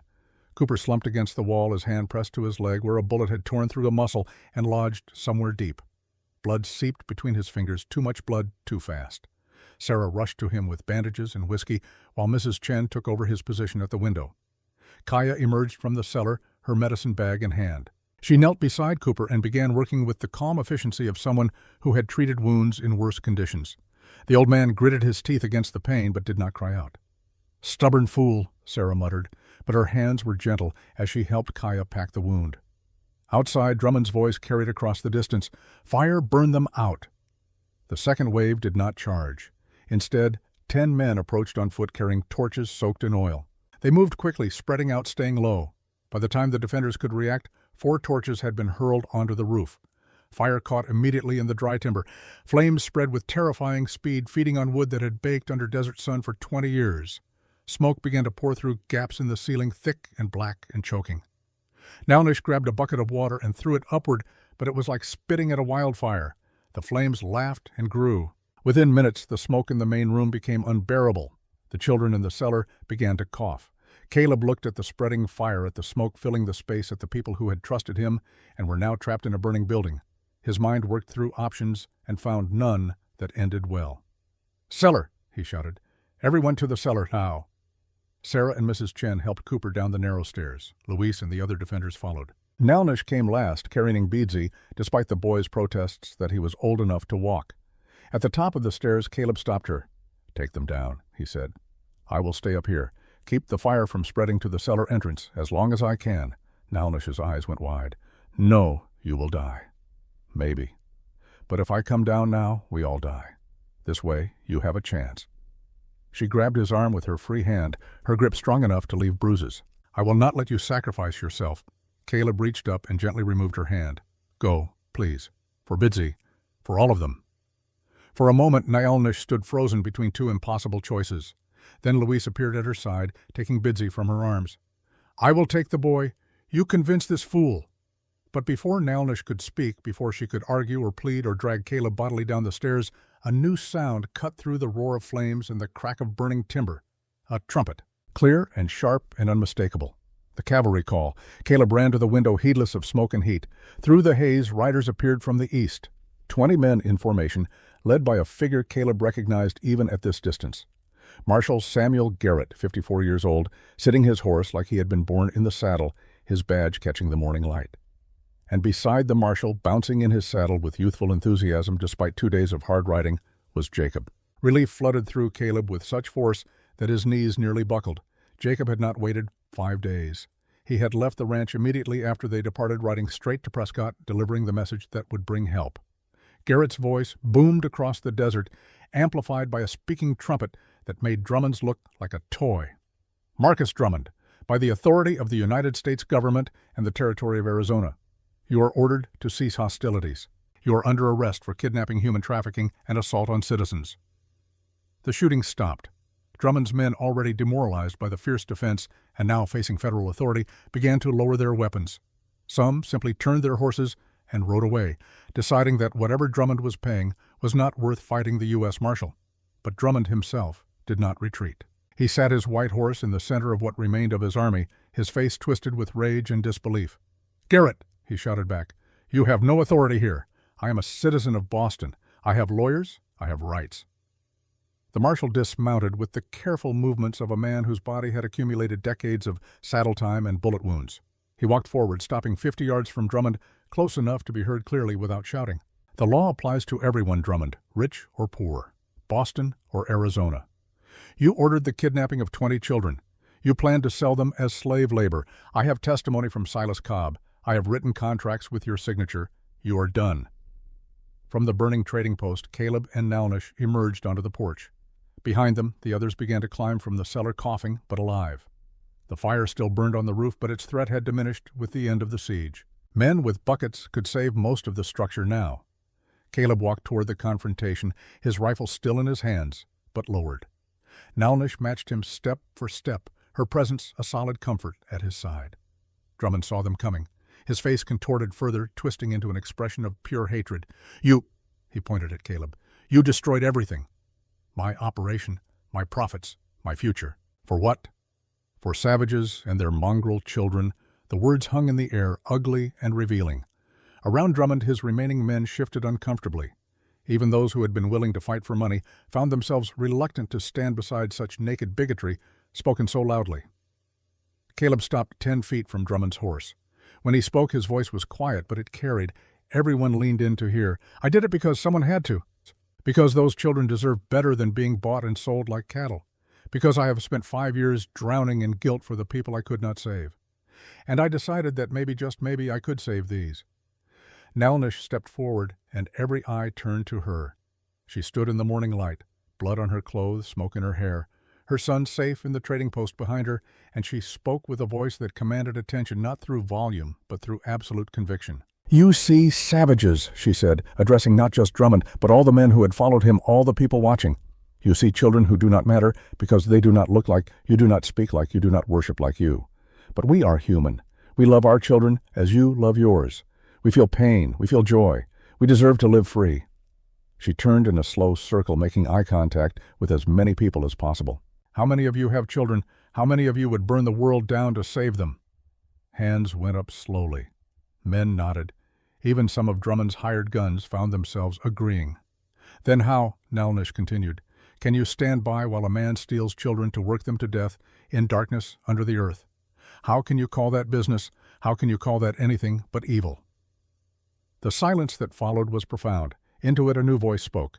Reverend Thomas Hayes had arrived with Marshal Garrett's group. He was 62 years old, wearing the simple black suit of a frontier preacher, his Bible tucked under one arm and his conscience clearly troubled by what he was witnessing. The lady speaks truth, the Reverend said, his voice carrying the practiced projection of someone accustomed to addressing congregations. I have known Marcus Drummond for 10 years. I have watched him grow wealthy on the labor of desperate men. I have watched him bend laws and buy officials, but this kidnapping children for slavery, this is beyond tolerance. This is sin that cries out to heaven. More voices joined. Luis, the Mexican trader, spoke about working in Drummond's mine, about the conditions, about friends who had died when safety was sacrificed for profit. Mrs. Chen told of laundry services forced to accept reduced payment or lose Drummond's business entirely. One by one, people who had been silent found their voices. The dam of fear and complicity broke and truth poured out like water too long contained. Drummond looked around at the circle of accusation closing around him. His hand drifted toward the pistol at his hip. "No," he said, his voice rising toward hysteria. "I will not be judged by you people. I will not go to prison. I have money. I have power." He drew his weapon, a nickel-plated revolver that probably cost more than most men earned in a year. The barrel swung toward Marshall Garrett. Time seemed to slow. Caleb saw the motion, saw where the gun was pointing, saw his hand raising his own rifle in response. But he also saw Drummond's face, saw the desperation there, saw a man who had built his life on cruelty and exploitation, now facing the collapse of everything he had believed would protect him. Caleb's finger touched the trigger. 5 years ago, he had pulled a trigger and killed his wife and daughter. He had sworn never again. But here was a man pointing a gun at a lawman, at people Caleb had come to care about. Here was a choice. His finger tightened, but Nalnish was faster. She moved like lightning, given human form. Her long legs covered the distance in 2 strides. Her hand, large and strong and certain, caught Drummond's wrist as the pistol fired. The bullet went wide, burying itself in earth instead of flesh. Nalnish twisted. The gun fell from Drummond's grip. She pulled him from his horse with the casual ease of someone pulling weeds from a garden. He landed hard in the dust. The wind knocked from his lungs all his money and power, unable to change the simple physics of a 7-foot woman who had decided he was done. Marshall Garrett stepped forward and placed iron manacles on Drummond's wrists. The clicking sound as they locked shut seemed to echo across the desert. "Marcus Drummond," Garrett said formally, "you are under arrest for kidnapping, conspiracy to commit slavery, bribery of government officials, and attempted murder of a federal officer. You will be transported to Prescott for trial. May God have mercy on your soul, because I suspect the jury will not." 2 deputies pulled Drummond to his feet. He looked around at the faces watching him, at the empire he had built, crumbling in a single morning, at the children he had tried to steal, watching from the porch of the trading post.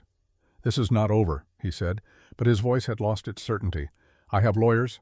I have influence." Reverend Hayes stepped close enough for Drummond to see the disappointment and pity in his eyes. "You had influence. Past tense. When people learn what you tried to do, when they hear the testimony of children and honest folk, your name will become synonymous with shame. Money can buy many things, Mr. Drummond, but it cannot buy back a reputation destroyed by truth." They led Drummond away toward a wagon that would take him to prison. His men, those who had not fled, surrendered their weapons to Garrett's deputies. Most would face lesser charges, fines, perhaps short jail terms, but they would face consequences. As the prisoners were secured and order restored, Sarah emerged from the trading post with the 5 children. The building still smoldered, but the fire was being contained. Most of the structure would survive. Bidsy ran to his mother. Nalnish caught him up in her arms, holding him close, breathing in the scent of him, solid and real and safe. Ayasha clung to Kaya, her small face pressed against her mother's shoulder. The other 3 children gathered close to the adults who had protected them, seeking the reassurance of touch and presence. Marshall Garrett approached Caleb, extending his hand. They shook 2 men who had known each other in another life, when Caleb had been a soldier and Garrett had been a captain in the cavalry. "You did good work here, Caleb," Garrett said. "Saved lives. Stopped an evil thing." Caleb looked at the children, at Nalnish, at the people who had stood with him against impossible odds. "Not just me, all of us." "Yes," Garrett agreed, "all of you, which is how it should be. Justice is not one man with a gun. It is good people standing together and saying no to evil." Jacob approached, grinning despite obvious exhaustion. "Boss, I got there fast as I could. Rode straight through. Thought maybe you would need help." Caleb pulled the young man into a rough embrace. "You thought right. You saved us all." The sun climbed higher, burning off the last traces of smoke and fear. People began to drift away, back to their lives, carrying stories they would tell for years. About the day Marcus Drummond fell. About 2 giant Apache women who fought like warriors. About a haunted rancher who found redemption in defending children who were not his own. Sarah surveyed her damaged trading post and shrugged philosophically. I have rebuilt before. I will rebuild again. And this time I have a better story to tell customers about why the roof is new. As the crowd dispersed and normalcy began to reassert itself, Caleb found himself standing with Nailnush at the edge of the settlement, looking out at the desert that had tested them and found them worthy. What happens now? Nailnush asked. Caleb thought about Thornwood Ranch, about empty rooms that had echoed with loneliness for 5 years. He thought about this woman beside him, about her son, about the possibility of filling silence with voices and laughter and life. Now, he said slowly, we go home, all of us, and we start something new. Nailnush's hand found his. A family, not by blood, Caleb said, but by choice, which might be stronger. She squeezed his hand. In the distance, children were playing their laughter, carrying on the wind, like music. The debt had been paid. The reckoning had passed. And in its wake, something unexpected had grown. Hope. The days following the siege passed in a blur of activity and healing. Marshal Garrett remained in the area for a week, taking statements, documenting evidence, building the case that would ensure Marcus Drummond never walked free again. The children were examined by a doctor from Prescott, a kindly man named Thompson, who treated their wounds and malnutrition with gentle hands and hard candy from his medical bag. Chief Red Cloud arrived 3 days after the confrontation, bringing the 15 younger children who had traveled through the mountain passes. The reunion was everything such moments should be. Tears and laughter and embraces that spoke louder than any words. Families torn apart were knitted back together, not perfectly, never perfectly after such trauma, but together nonetheless. Sarah Redmond began repairs on her trading post with the help of volunteers who appeared from across the territory. Some came because they owed her favors. Others came because they had heard the story and wanted to be part of something good in a world that often seemed short on goodness. The roof was rebuilt. The walls were patched. Within 2 weeks, the building stood stronger than before, bearing its scars with the quiet dignity of a survivor. On a morning when the September heat was just beginning to lose its murderous edge, Caleb stood in the yard of Thornwood Ranch watching a different kind of rebuilding. 2 new structures rose beside the original barn, simple but solid, designed to house people rather than animals. Nailnush worked alongside him, her considerable strength, making short work of timber that would have required 3 normal men to lift. 10 children now called Thornwood Ranch home. Bidzi and Ayasha, of course, along with Sikinitis, Shima, Takoda, and 4 others whose families had been lost to disease or violence or the simple grinding cruelty of displacement. The remaining children had returned to their tribes or to relatives who could care for them. But these 10 had nowhere else to go, so Caleb had opened his home, and Nailnush and Kaya had stayed to help turn a house of ghosts into a home of living voices. Jacob moved among the construction, directing efforts with the confidence of someone who had grown considerably in the past months. He was no longer the uncertain boy who had struggled to look Apache women in the eye. He had ridden through the night to save lives. He had stood before a U.S. Marshal and delivered testimony that helped build a case. He had become, almost without noticing, a man. Kaya emerged from the main house carrying a tray of water and bread for the workers. She moved more slowly than her sister, her body still recovering from the ordeal in the desert and the violence that followed, but her eyes were clear and her smile came more easily now. Ayasha followed at her heels. The little girl's health fully restored her laughter, a sound that seemed to chase shadows from corners where they had lived too long. In the afternoon, when the heat drove everyone to seek shade, Caleb found himself sitting on the porch with Nailnush. They had fallen into this habit over the past weeks, these quiet moments when work paused and conversation could unfold without purpose or agenda. "The children are happy here," Nailnush observed, watching Bidzi teach Siki how to throw a rope at a fence post. "Yes," Caleb agreed. "The house feels alive again, like it did before." Nailnush looked at him, reading the complicated mix of emotions in his weathered face. "Does it hurt, having them here? Does it remind you too much of what you lost?" Caleb considered the question with the care it deserved. "It reminds me every day, but the pain is different now, softer, like a scar that has healed enough to touch without flinching." He turned to face her more directly. "Margaret would have wanted this. She always said our house was too big for just 3 people. She used to talk about filling it with children, with noise and chaos and love. I think she would be pleased to see it finally happening." Nailnush reached out and took his hand, a gesture that had become natural between them over the past weeks. Not romantic, not quite, but something deeper than mere friendship, a connection forged in fire and sealed by shared purpose. Tachi used to say that the best way to honor the dead is to live well, she said quietly, to take the love they gave us and spread it to others. I think he would approve of what we are building here. A school, Caleb said, giving voice to an idea that had been forming in his mind. Not just a home, a place where children can learn to read and write, where Apache and white children can grow up knowing each other as people rather than enemies, where healing happens. Nalnish's eyes widened slightly. You would teach white children and Apache children together. Why not? Ignorance breeds fear. Knowledge breeds understanding. If we want a better future, we have to build it. One child at a time. She smiled, and it transformed her face in ways that made Caleb's heart stumble in his chest. You are a dreamer, Caleb Thornwood. Maybe, he admitted, but I have spent 5 years living in nightmares. I think I have earned the right to dream. As autumn deepened and the cottonwoods turned gold, life at Thornwood Ranch settled into rhythms both new and ancient. Mornings began with chores, children learning to care for animals and land, understanding that survival came from work rather than wishes. Afternoons were devoted to lessons. Caleb taught reading and arithmetic and history as he understood it. Nalnish taught tracking and plant identification and the stories of her people. Kaya taught medicine and healing and the importance of observing before acting. The children absorbed it all with the hungry enthusiasm of young minds freed from immediate danger and given room to grow. In the evenings, they gathered around the fire. Sometimes Reverend Hayes rode out from Prescott to share stories from his Bible and discuss philosophy with whoever was interested.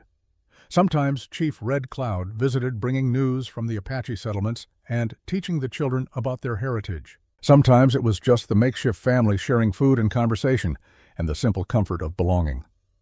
One evening in late October, as the first frost touched the high desert and smoke from the chimney rose straight up into a still sky, Caleb found himself alone with Nalnish again. The children were asleep. Kaya had retired to her room. Jacob was in town courting a young woman whose father ran the general store. They sat close together on the porch steps, shoulders touching, watching stars emerge in the darkening sky. "Do you still see them?" Nalnish asked softly. "Your wife and daughter," Caleb nodded. "Every day. But now when I see Emma's face, I also see Siki's. When I remember Margaret's voice, I hear Kaya's laughter. The grief is still there, but it shares space with new joy. Does that make sense?" "Yes," Nalnish said. "I understand completely. I still hear Tachi's voice in the wind, but now I also hear yours, and I find I do not want to stop hearing it." She turned to face him, her golden eyes reflecting firelight from the window behind them. "I am not asking for promises. I am not asking you to replace what you lost. But I want you to know that when I think about tomorrow, about next week, about next year, I see you in those images. And that does not frighten me the way I thought it would."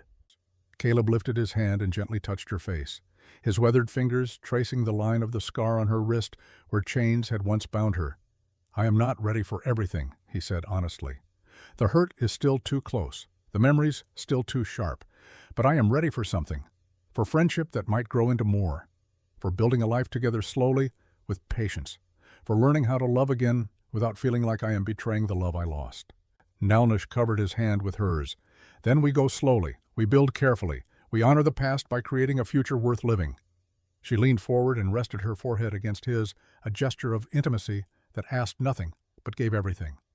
They sat like that for a long time, breathing the same air, existing in the same moment, two damaged people finding unexpected wholeness in each other's presence. In December, when winter wrapped the high desert in cold that cut like knives and stars burned with crystalline clarity, Marshal Garrett sent word. The trial was set. Marcus Drummond would face justice in a Prescott courtroom. Witnesses were needed. Caleb made the journey with Nalnish and Kaya. They left the children in Jacob's capable care and rode to Prescott through weather that threatened snow but never quite delivered. The town had grown since Caleb's last visit, spreading out from the courthouse square like ripples from a stone thrown in still water. The courtroom was packed, every seat filled, people standing along the walls. This was the trial that would determine whether men like Drummond could kidnap children and face real consequences, or whether money and influence would once again prove stronger than law. Drummond sat at the defense table, wearing an expensive suit and an expression of bored contempt.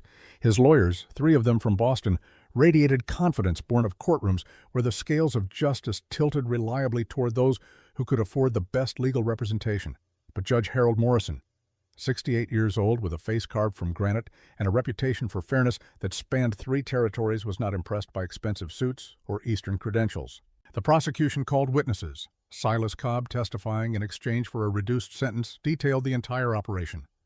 The planning, the execution, the intended sale of children to mine owners, the bribes paid to Army officers to look the other way. Luis the trader testified about working conditions in Drummond's mine, about children barely old enough to walk being used as laborers because their small bodies could access narrow shafts.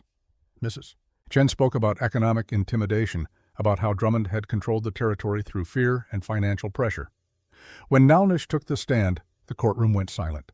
She stood tall, refusing the chair offered to her, and spoke in clear English about the night she and Kaya raided the soldiers' camp. "They had our children in cages," she said, her voice steady, despite the difficulty of the memories. "Like animals, and they were hurting our women. We did what any parent would do. We freed our children. And when the soldiers tried to stop us when they raised weapons against us, we defended ourselves." Drummond's lead attorney, a portly man named Weatherby, who wore spectacles that kept sliding down his nose, tried to discredit her. "You admit to killing 4 United States soldiers. Is that not murder?" Nalnish looked at him with eyes that had seen things he could not imagine. "It was survival. It was protection. Call it what you wish. I would do it again to save my son." The judge allowed the testimony to stand. When Caleb took the stand, Weatherby attempted a different strategy. "Mr. Thornwood, you have a history of tragedy, do you not? Your wife and daughter died in what some might call an unfortunate accident during your military service. Could your actions in this case stem from an unbalanced mind seeking redemption through misguided heroics?" Caleb looked at the lawyer for a long moment.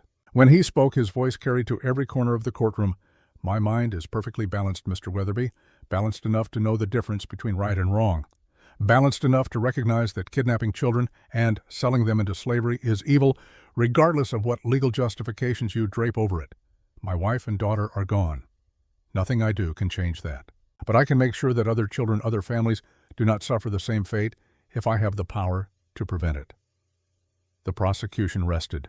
Drummond's attorneys presented their case, arguing that their client was a legitimate businessman, that any irregularities were the work of subordinates acting without authorization, that he was being unfairly targeted because of his success and wealth.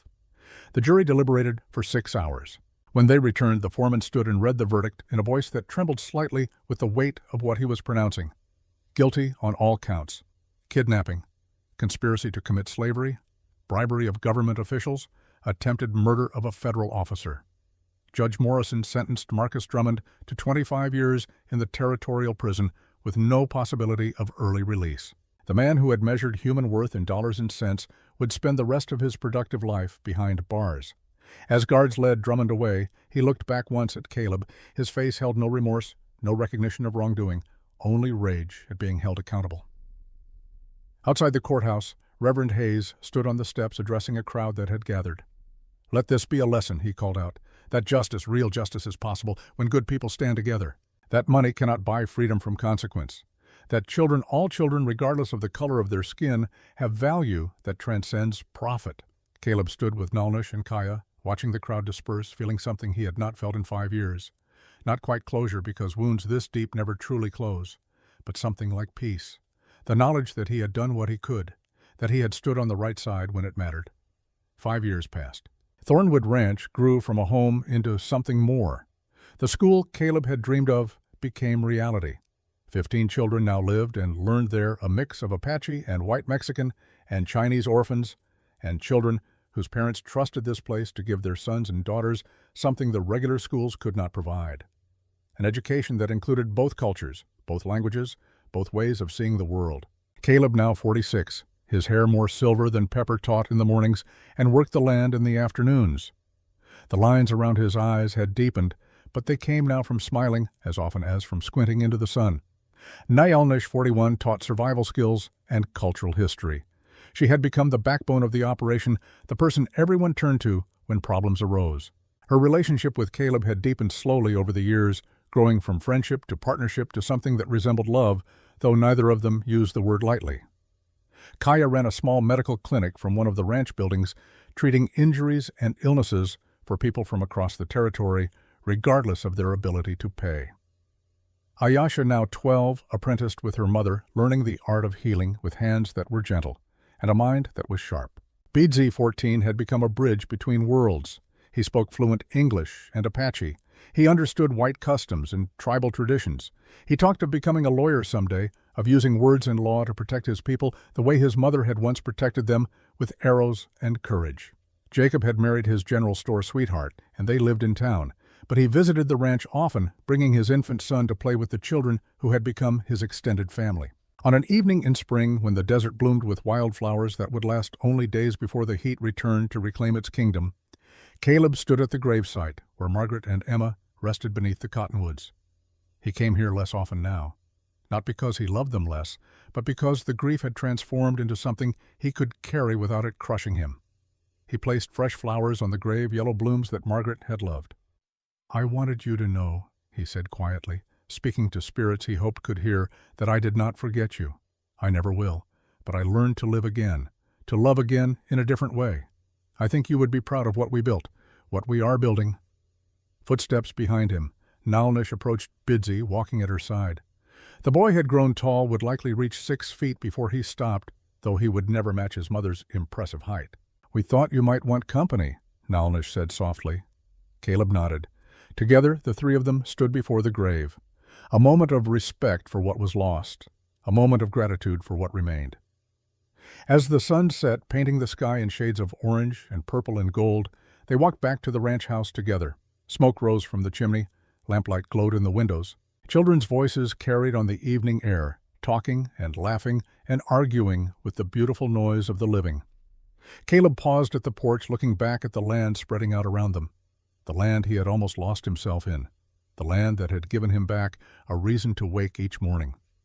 Beadsy, perceptive beyond his years, asked the question that had been forming in his mind. "Uncle Caleb, what is the most important thing you have learned?"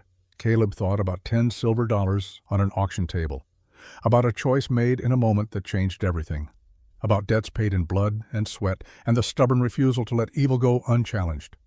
"That $10 cannot buy freedom," he said slowly, "but one act of kindness, one choice to do right when wrong, would be easier, can save generations, can build futures, can turn debt into redemption." Nalnish took his hand. Bidsy nodded understanding in the way that children do when adults finally speak truth they can hold on to. They went inside together. Dinner was waiting. Family was waiting. Tomorrow was waiting with all its promises and challenges and possibilities. Caleb Thornwood never forgot Margaret and Emma. He carried them in his heart every day. But he had learned that love is not a finite resource that must be hoarded. It multiplies when shared. It grows when given. It builds when invested in the future rather than buried in the past. The debt had been paid, but more than that, it had been transformed into roots that went deep, into hope that reached high, into a legacy that would outlive them all. Outside, the desert night embraced the ranch. Stars wheeled overhead in their ancient patterns. Somewhere a coyote sang to the moon. And in a house that had once echoed with loneliness, children slept safe and warm, guarded by adults who had learned that family is not always born. Sometimes it is chosen, sometimes it is built. Sometimes it grows from the ashes of what was lost into something new and precious and worth every sacrifice that brought it into being. This was the rancher's debt, finally and fully paid, not with silver, but with love. The end.